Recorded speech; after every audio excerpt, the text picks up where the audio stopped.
যদি এই ভারতীয় ষড়যন্ত্র, ভারতীয় আধিপত্যবাদ, শেখ হাসিনার ষড়যন্ত্র, আওয়ামী লীগের উৎপাত বন্ধ করতে চান, তাহলে এই বিপ্লবী শক্তিকে একতাবদ্ধ থাকতে হবে। ডক্টর মোহাম্মদ ইউনূসকে বলবো, এই স্বরাষ্ট্র উপদেষ্টাকে চাটিয়ে বিদায় করেন। এই যে আমরা যারা বিপ্লবী, যারা হাসিনার পতন ঘটিয়েছি, আমরা রাজপথে নেমে হাসিনার বিরুদ্ধে স্লোগান দিয়েছি। শক্তির বিরুদ্ধে আজকে ষড়যন্ত্র শুরু হয়েছে। সেই বিপ্লবী শক্তিকে পরিকল্পিতভাবে বিভক্ত করা হয়েছে। সরকারের 11 মাসে সরকারের অর্জন আমাদেরকে বিভক্ত করেছে। আমরা যদি এইভাবে বিভক্ত হয়ে যাই, তাহলে ওই হাসিনা আবারও ফিরে আসবে। আমি বাংলাদেশ সেনাবাহিনীকে ধন্যবাদ জানাই।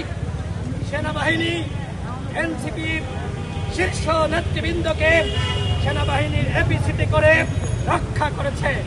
আমরা গণ অধিকার পরিষদের পক্ষ থেকে শুরু থেকেই বলে আসছিলাম, এনসিপির যে সকল নেতৃবৃন্দ আক্রান্ত হয়েছে, শহীদ আক্তার, আক্তার এবং সার্ভিস থেকে শুরু করে যারা, এবং একই সাথে যে সকল নারী নেত্রীরা আমরা দেখেছি ফেসবুকে তারা আত্মচিৎকার করছে, ফেসবুকে পোস্ট করছে, আমরা তাদের সহযোদ্ধা হিসেবে তাদের পাশে দাঁড়িয়েছি।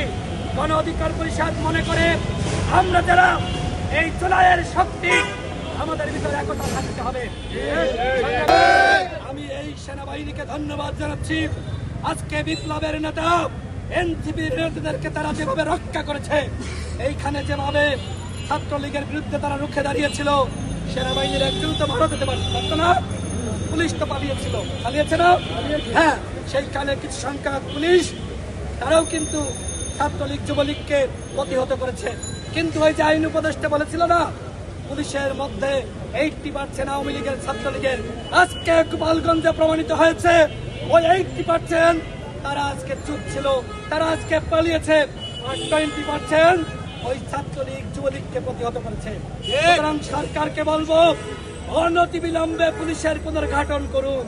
অনতিবিলম্বে পুলিশের ন্যূনতম এই বিপ্লবীদের মধ্য থেকে 50,000 ছাত্র যুবক যারা এই বিপ্লবে ভূমিকা রেখেছে, 50,000 নতুন পুলিশ সদস্য নিয়োগের ব্যবস্থা করুন।